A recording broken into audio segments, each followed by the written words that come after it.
Welcome to the VA Live Lounge. It's Lisa and Kirsty here, and we're going to be with you every Friday, 10 a.m. UK time, to talk to you about all things VA or virtual assistants. We're just two virtual assistants rocking the business world, and we want to help other business owners and other VAs so that they can make the most success of their business. So if you love podcasts about business, if you're a VA or aspiring virtual assistant, a PA, a freelancer, or doing anything remotely, and you want tips and advice on how to get clients, just want to have a giggle, a glass of wine, a cup of coffee, and listen to people who have got no frills, no agenda, and they're just there to give you the best advice they can give and share their experiences with you, then this is the podcast for you. Good morning, everybody, and welcome to the VA Live Lounge, live every Friday at 10 a.m, unless it's a break. Or podcast. Today we're on episode 43, and we're talking about how you don't need qualifications and what you do need actually as a virtual assistant. And this topic was really inspired by my journey and probably some of the things that I'm going through at the moment. So I left school at 15 with no qualifications because I was 15, so I hadn't taken any exams or anything yet, and went straight into the workplace just because of my life at the time. And it's never held me back. I've never felt that it held me back. I've been in business for 22 years this year, which I meet a lot of people networking in business, and there aren't many people I meet that have been in business that long, and it's like half my life really, which I'm quite proud of. But since we've pivoted the business, I must say I've been having a wobble. I've been feeling a little bit more of the imposter syndrome. But the message is, I don't think it matters. Like, to be a virtual assistant, it's about the skills that you've brought from life, from your previous employment. And it doesn't matter if you don't have qualifications. And I just want to spread that message, really. I didn't have any qualifications. You never told me that. No, I don't. Honestly, when I left school and I did horse riding instructor for about 4 years. You was? Yeah. Oh my God. No. I swear to God, I've got my instructor's qualifications. I went to college and everything. Did I not tell you that? No. How did I not know this? I forgot about it actually until you started talking about it. I had my own horses when I was younger and everything. So you can instruct people how to ride horses? Yep. I used to teach little kids up to adults. Like right the way out. Yeah. I'm curious now then, when you got made redundant, why didn't you go and do that as a job? The money. There's no money. There's no money in it whatsoever. And I really did it that early on for the love of it, because I had horses when I was little, and it like grew up in stables. My whole life in my childhood was like horses. And I used to cry all the time because we could never afford to buy one. And then I got one and blah, blah, blah. And then I had a bit of a life change. Things happened in my family life and things like that. So I kind of moved out of home and went into an office. So I was like an office junior, didn't have any experience whatsoever because I'd been horses. And so I kind of transitioned through life with no qualifications whatsoever. So did you do your exams at school? I did my GCSE. Well, I say I did my GCSEs. My physics one. In fact, I had this conversation with my mum the other night, right? Because Imi's doing her GCSEs next week. And we were just chatting to her about it. So my physics exam, I attended, wrote my name, and then fell asleep for 3 hours. No way. Was that intentional? I just couldn't be bothered. My thing with school, right? What's the point? Like, my attitude when I was at school was like, why are they asking me questions? You know the answer. Why do you want me to tell you? So my whole school thing was just about being with my friends, being a right little shit, like causing chaos all in everywhere I actually went. So I did actually sit some exams, but I didn't pass any. Right, okay. I didn't know that about you. You're sacked. No, I think that is amazing, and like you should shout about that like I do, because okay, we're both mums of teenagers, right? And I get really frustrated about this because Unfortunately, we do live in a world that still values a piece of paper that tells you that you're good at remembering something, because that's all a GCSE is, isn't it? It means you can retain knowledge. The fact of the matter is, actually, we're so far removed from that now, where you can just chat GPT something, Google something. You've got a calculator in your pocket every day, which is your phone. Like, it is good to remember things, don't get me wrong. But at the same time, anything can be learned at any stage of your life. So and I think it's going to go. I think the GCSEs and all of that is going to just be made redundant at some point. So, it bothers me a lot that the kids are having to feel under pressure for something that I don't believe in. But unfortunately, it is the way it is. But having said that, I always say to my kids, don't worry. If you don't pass, you can do it again when you want to do it. And some of those things that they're learning or they need to pass, they're never going to need. Do you know, it's really funny work because if I look back, so I put Imi through a tutor for her 11 plus because I really wanted her to go to the grammar school. Very, very intelligent kid.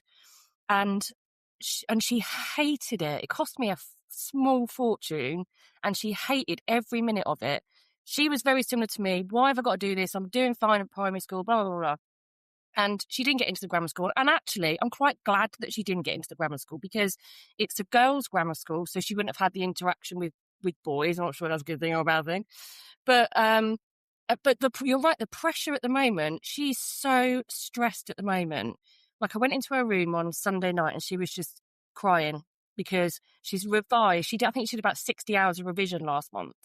And the pressure on her, she's predicted brilliant grades, absolutely brilliant grades. But the pressure, because it's constantly on her, don't forget GCSEs in 11 days, just for the sake of, she wants to be a hairdresser. Why does she need to know trigonometry then? Exactly. Why does she need to know what happened 1,000 million years ago? She doesn't. She's not bothered. I prefer her. She's so ready as well. And I think that's a big thing. People nowadays feel the pressure and they're ready just to move on to the next thing. She'd be quite happy to leave school and go straight to work. That's her idea. She just need a bit of paper to say that she can, calculate what pi saucer is or whatever it is. See? I can't say either. Pythagoras. I still can't say it. But I think, like, my kids said to me, my son was saying, there's been a rumour, Mum, it's going around that apparently the whole UK are going to protest for the school to move to a 4-day week. I was like, that's never going to happen. And he was like, no, honestly, Mum. I said, look, the government wants you in education as much as possible to train you to work. So that's why it's not enough that you do 6 hours. Then you've got to do your freaking homework. I don't make my kids do homework. You got to do all that on top. So they're never going to go to a 4-day week. It's just ridiculous. It's not going to happen. So yeah, it does bother me, the whole education system. I could sit here and talk about it till I'm blue in the face. I mean, I spent 3 years homeschooling my kids, and it was the best thing I ever did. I feel like I'm in a constant battle that's taken part of me away. As you know, the journey I've been on with my children, and it's just awful. I think the ultimate message is, okay, we should strive to be good at things. We should strive to achieve, but it's not the be all and end all. And actually, your brains are still developing until you're 25 years old. Mine's still developing. I think mine's gone. But, it's still developing. So you don't know what you want to do. And so there has to be a bit of options to come back to it. So what I did, I left school at 15, and the agreement was from my grandparents who I lived with, I had to have a job before I could leave. So I started working in a fish and chip shop, which is probably one of the best things that happened to me because I was extremely shy, very introverted, wouldn't speak to anyone.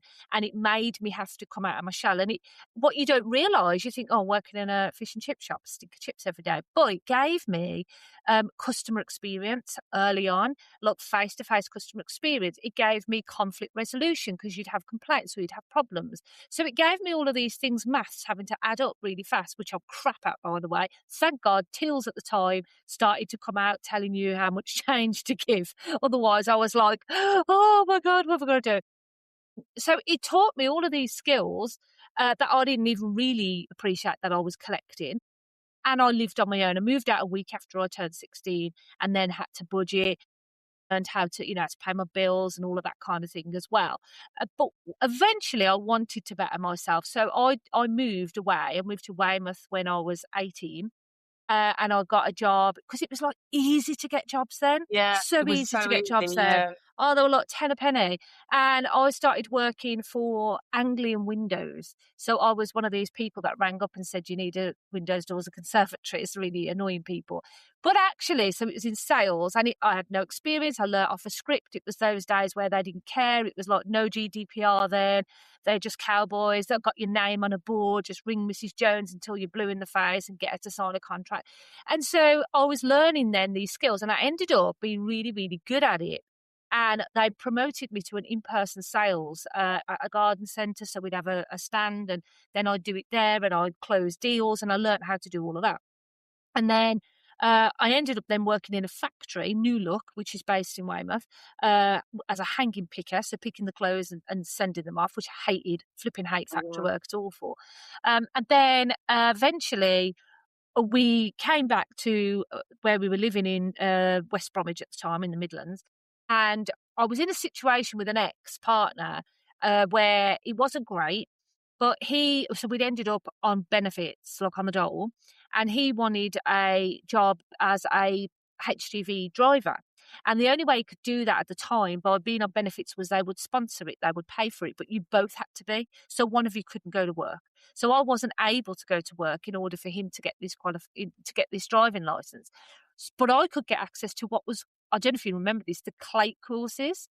So the CLATE course was for computers and it was for Word, Access, Spreadsheet, Excel. So you could learn basic, it was Microsoft Word suite of skills. So I went and did a course on that. And that gave me the confidence. I got my CLATE qualification to then apply for office job. So I applied for an office job as an admin assistant in a school. And it was new for them as well. They'd never had anybody. And it was new for me. And I did that role for 6 years, learned a lot. I'm very good at being self-taught, so I learned a lot about the computer skills. I started to build websites, learned how to do that really early. And everything I know, and eventually, I went on to do a MVQ level 3 in business administration whilst I was in the job. But every part of all of that journey was me learning as I went along. And nothing's changed since I've become a VA. Like I've said this to you, I was just like a normal VA. Now I'm a tech VA. I can build software, for God's sake. Who'd have thought I could ever do that? Everything is self-taught. So I think that you can learn anything. And as long as you can demonstrate that you can learn it or that you have the skill based on the fact you could show someone that you can do it, what does a piece of paper matter? It doesn't matter at all. I mean, when I was made redundant, I couldn't do anything massively spectacular. I could do everything admin and I could do, work with customs documents and all of that kind of thing. But it wasn't anything dramatic. Like everything I've learned in the last, 5 years now has been either self-taught or mentored by you that has taught me. I mean, when we first started, I couldn't even post a LinkedIn article and I used to shit myself all the time. Like, oh my God, I'm so scared. Like now I just go, done. So everything I've learned in the last 5 years is either by doing it, watching it, or being taught it. And I didn't have any qualifications, and now I'm maxed out, oversubscribed more than likely. Earning a nice decent buck at the minute. And that's not from any GCSE, A levels, nothing. Exactly. And it is, I had a debate with a well-known VA coach, and we had this back and forth, like online debate where I said, somebody said, oh, how do you feel about if a client asks you to do something, you don't know how to do it? And I'm like, I'll just learn how to do it. I'll just go on YouTube, say, yeah, I can do it. Obviously, I'm an idiot. If there was something I absolutely couldn't do, like we had a potential call client last week. I was sitting there thinking, there's no way I'd ever be able to do this, so I'm not going to do it. But a colleague of mine probably can. And I didn't even have the inclination to want to learn how to do it, so there was no way. But if someone asked me, like most of the things when I first started, I'd go, yeah, I can do that. Hadn't got a clue. but I'd go on YouTube or I'd learn or I'd look it up and I'd figure out how to do it because I know I can. And I think if you know that you're that kind of person that can learn just by watching, looking, or you've got the ambition to teach yourself, then say yeah to things and have a go. She didn't like this. She was like, no, almost like you should stay in your lane. You should do only what you do. You're never going to develop though if you don't. Exactly. How do you develop? How do you grow? So, and I spent the first 2 years of my business, I joined my Chamber of Commerce. I went on every course you can imagine that they were running, like literally everything. So I could really build on my personal development. And I think that's important. I think that you should. I did like a Women in Leadership Level 7 with Nottingham Trent University. I've never been to university. I've never even finished school. And suddenly I'm writing papers with, oh my God, it wasn't for me, by the way. I'm never going to do that again.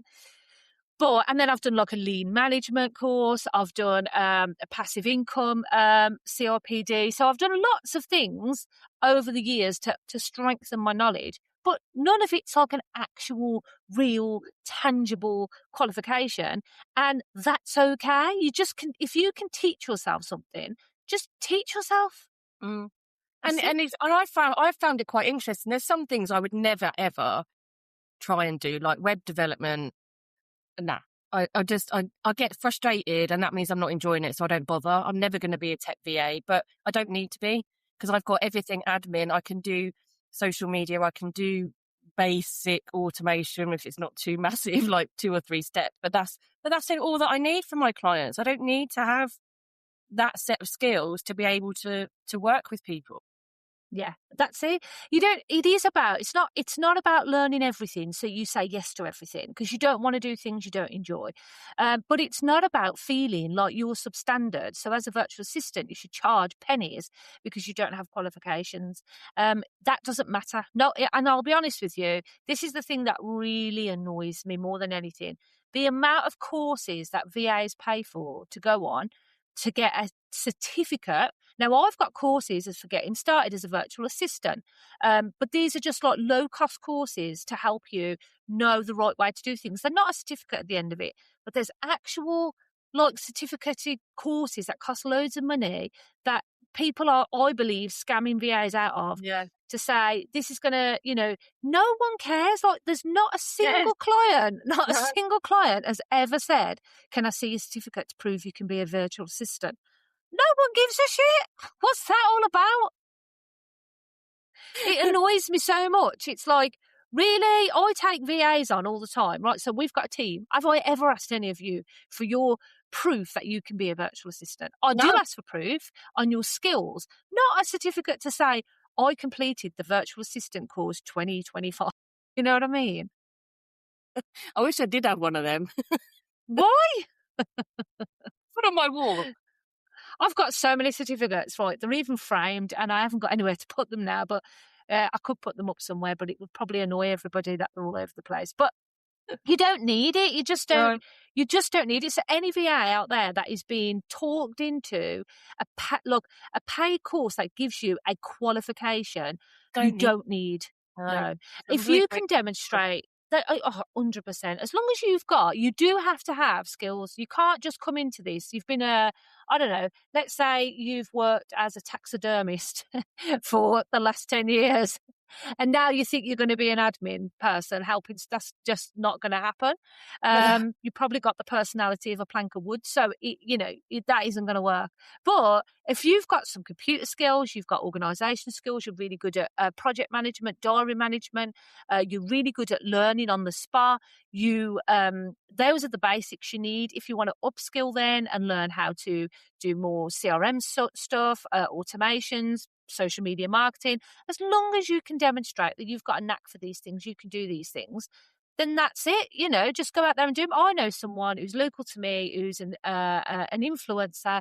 They've got about, I don't know how many people it is now, 30,000+ people on their Instagram. They make money teaching people how to do well on Instagram just because they did really well on Instagram. That's it. And they haven't got a certificate. Well, there ain't one GCSE that says how to make a shit ton of money on Instagram. There Do should you know be. what? It's funny, right? Because actually, when you think about it, in this day and age, you'd think that the schools would go, right, we want to get you ready to work. We want to get you ready for that work life when you leave school. Actually, these are the tools you need. You need to know how to post on Instagram. You need to know, not give you do you remember them leather books? Well, you would know because you wouldn't. But you used to get like leather folders. I know, I remember. Yeah, your National Record of Achievement. That's it. Yeah, I don't even know where mine is. I think it's popping up a table somewhere around the house. Exactly. Your National Record of Achievement. I mean, for God's sake. I remember what GCSEs I did, let alone what, even if I didn't pass any for sure. Yeah. I know they were like, my mum told me I got a G. Good. Yeah. No, I don't think that's what it means. But a lot of the last few years, when I've looked at like job applications and things, they don't ask. Not all of them ask for that anymore. They ask more about qualifications that you don't, not specific GCSEs. It might be qualifications, but not really GCSEs. So no. I don't know. I might be wrong, but I think my theory. This is my theory, okay? Because we're in an AI revolution. My theory is that workplaces, I don't think workplaces are so bothered with GCSEs. They're going to be more bothered, realistically, on whether or not you can do the job. And I think they're going to start using AI to test whether someone can do a job or not. And that's going to be looking at their profile as a person, their past experience. It's going to run it through a machine that's going to say, this is a good fit and this is not a good fit. And I think that's going to be the future. On CVs now, a lot of people don't actually do CVs anymore, but I did a little bit, which you won't know either. I did a little stint in recruitment for about 6 months. Okay. An employer will literally read the first 2 paragraphs. They don't give a toss what school you went to. They don't care if you like reading. They don't care if you like dog walking. They don't care about any of that. They just want to know who you are, what a personal profile, and actually what you're doing now. They don't care what you did 7 years ago when you used to fold the napkins in the local restaurant. They don't care about that. Yeah. So people don't do CVs anymore. No, I know. I do think that's going to become a thing of the past as well. What upsets me is the kids, what they're learning now is not going to be relevant in the next 2 years. It will not be relevant. And, it's things like AI. Okay, so I think the one thing that virtual assistants should be moving into now is really doubling down on how to use AI tools, because this is the way the world is moving. It's where we're going. And they're not teaching that at school. They're not teaching you how to get really good at AI. So my kids have picked business studies. The one is in year 10 and he picked it in year 9. And they said, yeah, we're eventually going to add that on in 2 years. Imagine how far in advance that's going to be. My other son, who's 14's picked it. It's still not on the modules, AI. I think that's terrifying, to be honest with you. They're not actually in these schools. They're not actually allowed to access ChatGPT. It's banned. I don't know how they've done it. You'll know. But if they try and access ChatGPT through the school's internet, it doesn't let them. There are some machines that I think unis have got that can check if it's been gone through AI. But I think the thing is, you do need to get on board and teach it, because it is the future. And actually, we're going to end up, if what everybody's saying out there is true, we're going to end up in a crisis of unemployment, or displacement, job displacement, because this is happening in real big tech companies now, where the people that were at the top, that really highly skilled, they went to university, they did coding, they did programming and all this stuff, are being displaced by AI, and then are asked to come in and do really lowly manual jobs to learn the AI. Yeah. And there's a real theory that actually the top jobs are going to be like your carpenters and your plumbers, and not your programmers and developers. So this is the problem, because the education system isn't catching up with that. I think, the last couple of months I've been using Claude to code software and build systems, and now I'm offering that as a service to clients. And there's so many areas of AI you could get really, really good at. You could be a prompter, you could be someone who does podcast editing, make reels really quickly, all using AI. You could be building out systems using AI. So these aren't things that you need to have qualifications for, because you can literally learn how to do it overnight. And I'm not even kidding. Like, the first system I built took me 2 days with no experience, no knowledge, just 2 days. That's it. It's It's interesting, crazy. isn't it? Because we've had a little shuffle within the business, haven't we? And I think when I first became your assistant, there was so much work to do, so much admin, like the smallest of things, checking the time and all that kind of thing. And now that we went through it yesterday, didn't we? We were like, well, we can get AI to do that. Well, we can get Claude to do that. And it's actually whittled down to a few things a month because you can get AI to do it. Well, I think the bad thing about that is it reduced your time down, but it is the reality of the future that it is going to displace jobs, but at the same time, you're always going to need someone who knows how to use it.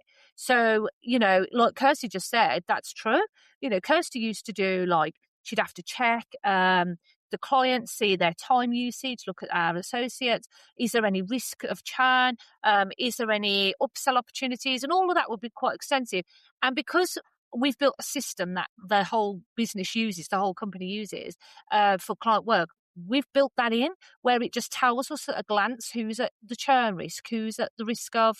That would have been software that would have cost me absolute arm and a leg, 30, 40 grand, which I've built for free. And then we looked at, okay, what else are we doing that's taking up loads of time? And one of them is like you do check-ins with the clients and you send them a weekly email. Is everything okay? And I do think there's a place for being a hands-on human interaction. And then it's things like, so we thought, well, clients aren't always responsive. Let's give them the onus to do that. And so in that system, which they're all getting access to today, they can now see when they log in a feedback area, leave some feedback about how good your VA is doing. They can have a private chat with me or you if they're not happy about something. So it just eliminated that job completely. Yeah. Completely. And if I could... It's frightening, really, when you think about it, isn't it? How it yeah, in a very small amount of days and time, you added that little part on, big part, to take that time from away from me, kind of thing. And so, but you're right. I mean, if you think back to when we had that time system built way before any of this, that cost thousands and thousands and thousands. And imagine the things that we've bolted on, or you've bolted on in the last month or so. How much would that have cost? Tens of thousands of pounds. I know.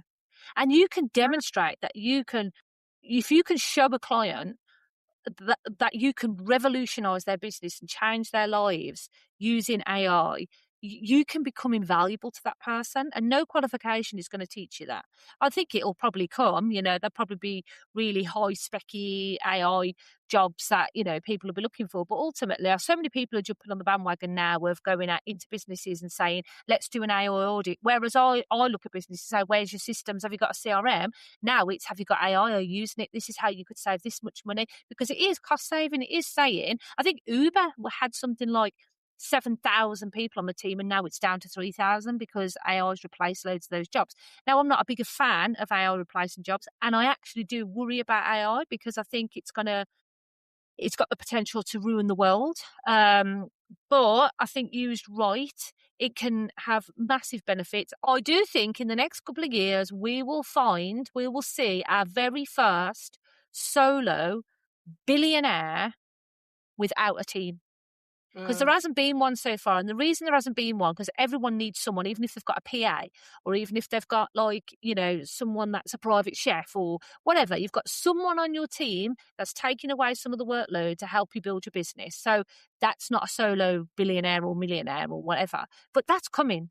Because the minute you can just, or even me, for example, the mileage tracker. So I updated it, then you updated it. It's a pain in the arse because every single time I travel somewhere for the business, normally networking, I have to look at Google Maps and say, okay, what was the postcode? What was the address? How long was the distance? Put it all in. Claude Desktop does that for me now.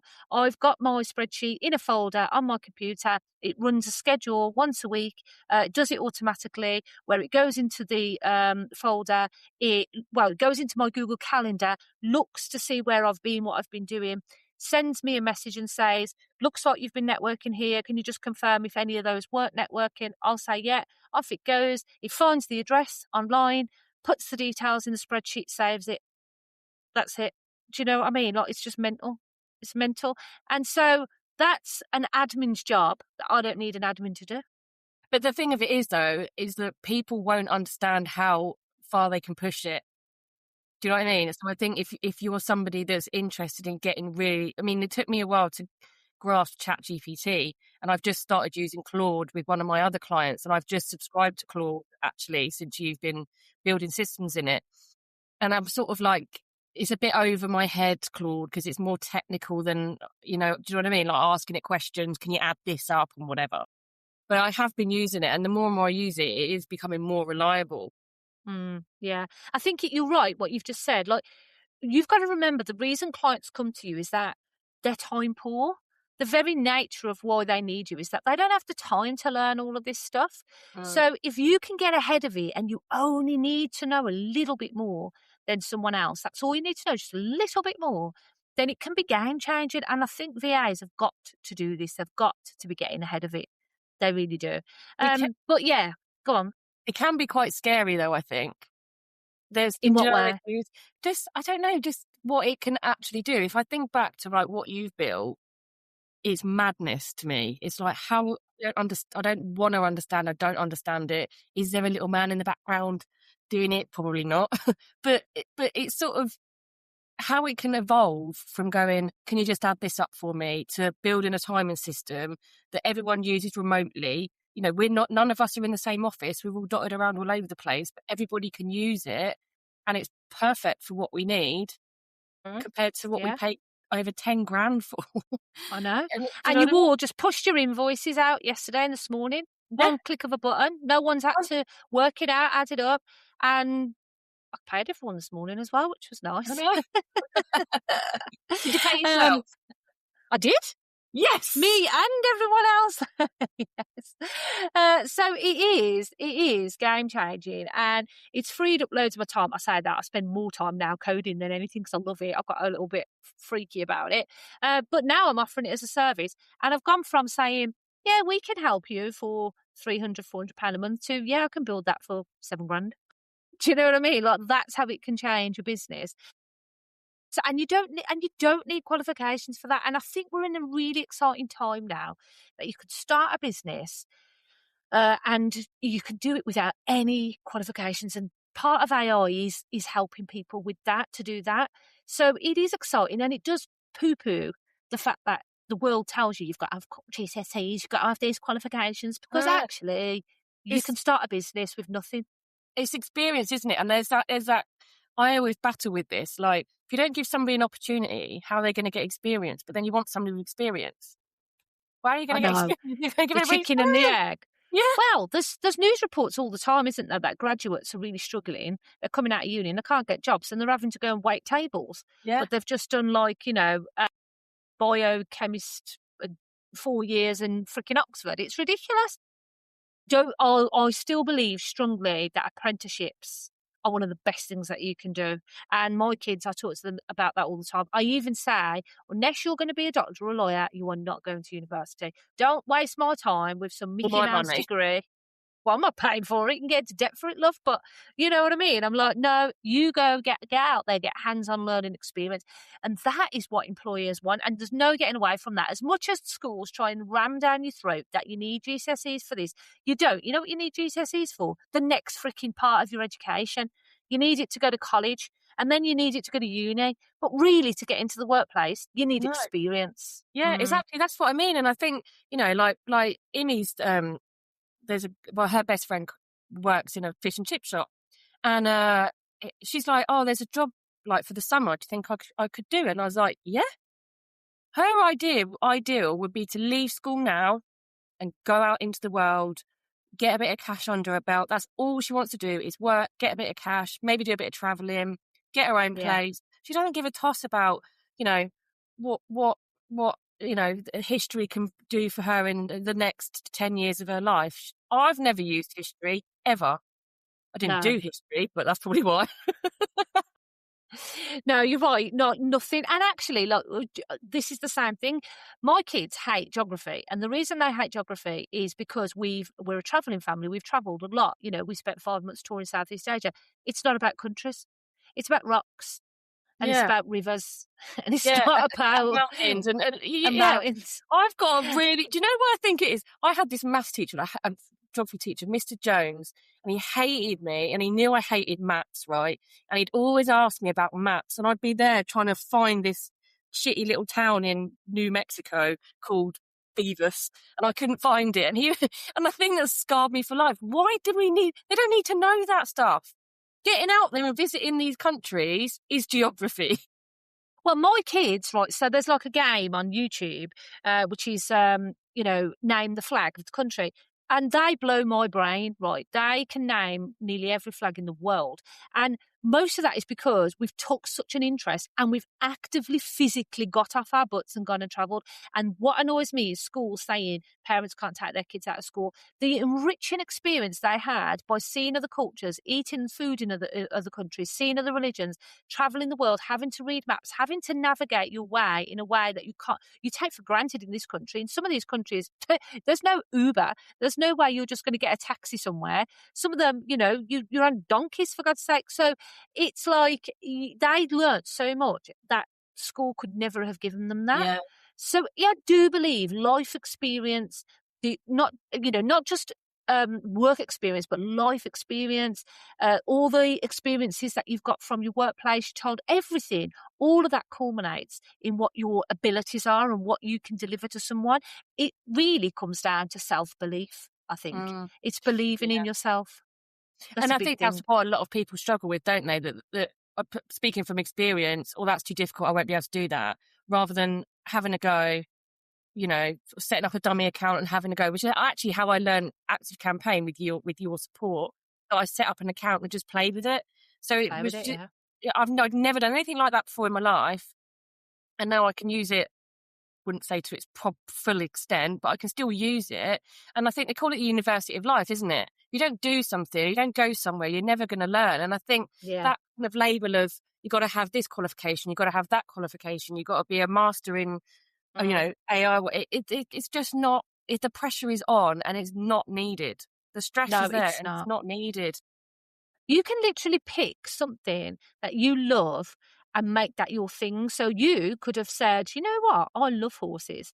I'm just going to go and pitch myself to the equestrian industry and say, I'm really good at admin. I'm really passionate about horses. I'd love to come and help you with your admin. And that's it. It doesn't even matter. It's just the fact you've got a shared interest that makes you a proposition. If anyone is listening and you've got any questions, just let us know. Drop them in the comments. I've actually got my son calling me now, which he shouldn't be because he's at school. When is this phone bang coming in again? But self-belief is a big thing. And actually, this is something I'm struggling with. I have never, ever, ever been bothered about the fact that I've got no qualifications, apart from when I've had to write them down on a CV. And then I look at it, I think I can't write anything there. However, since we pivoted the business from a traditional VA agency into business management, I do feel that it started to creep in, that imposter syndrome. And the reason is I'm really comfortable still approaching service-based solo business owners. But the thought of going to corporates or going to organisations that I know we could help, I feel like I'm being held back because of the fact that I don't have the qualification. I almost feel like I need something to back up the fact that I can help you with your strategy, because I don't have anything apart from the fact that I've bloody been in business for 22 years, right? And that in itself should be enough. And I know that, I know it.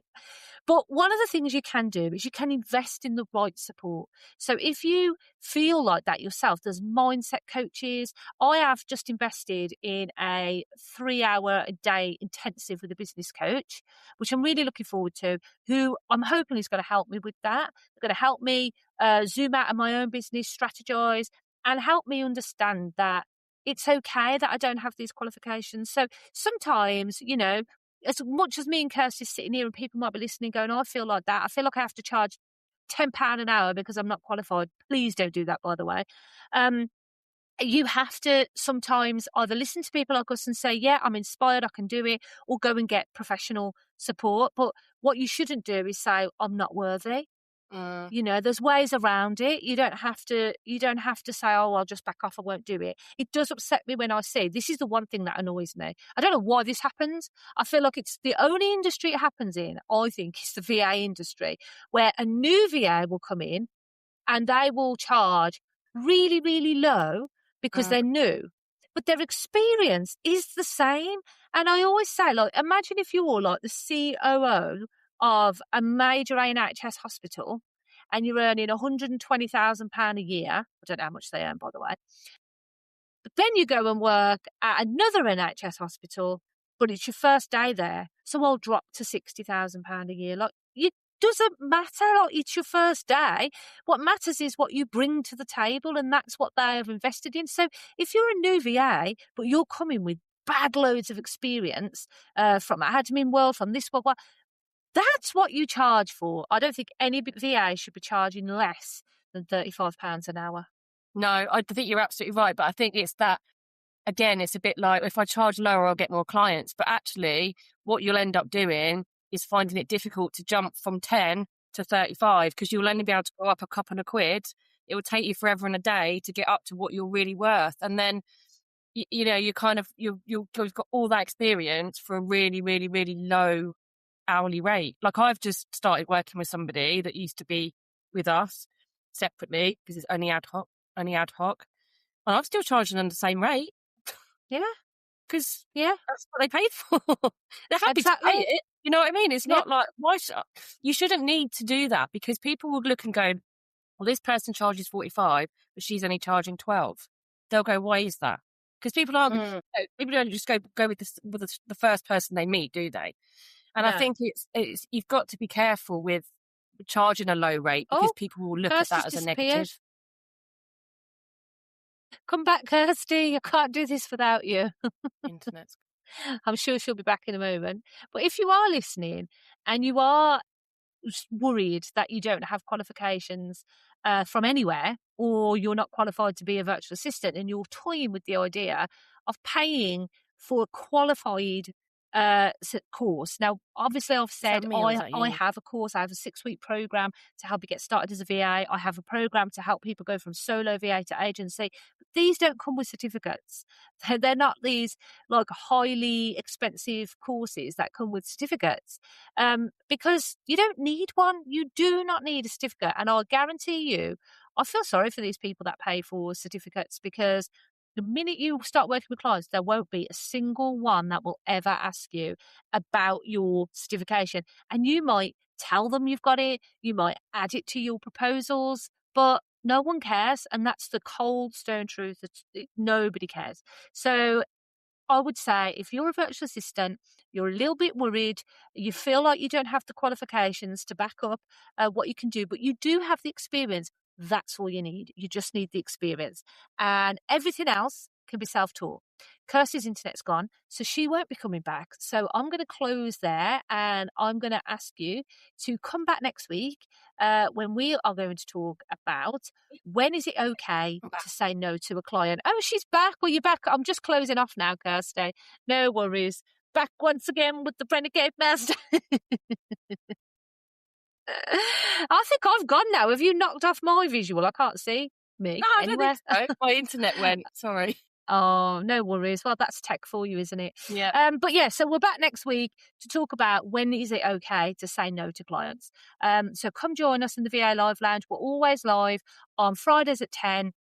On YouTube and Instagram, and please go to your most popular streaming channels to find the VA Live Lounge podcast and subscribe while you're there. We'd love to be able to get this podcast to the top of our industry charts. And we'll see you next week. Goodbye, everyone. You've been listening to the VA Live Lounge with Lisa and Kirsty. Thanks so much for tuning in. If you like this episode, then please follow us and subscribe. We'll be back again next Friday at 10 a.m. UK time. For more information about our community space, our free resources, about us, and where to watch live, take a look at the show notes below. Can't wait to see you next time.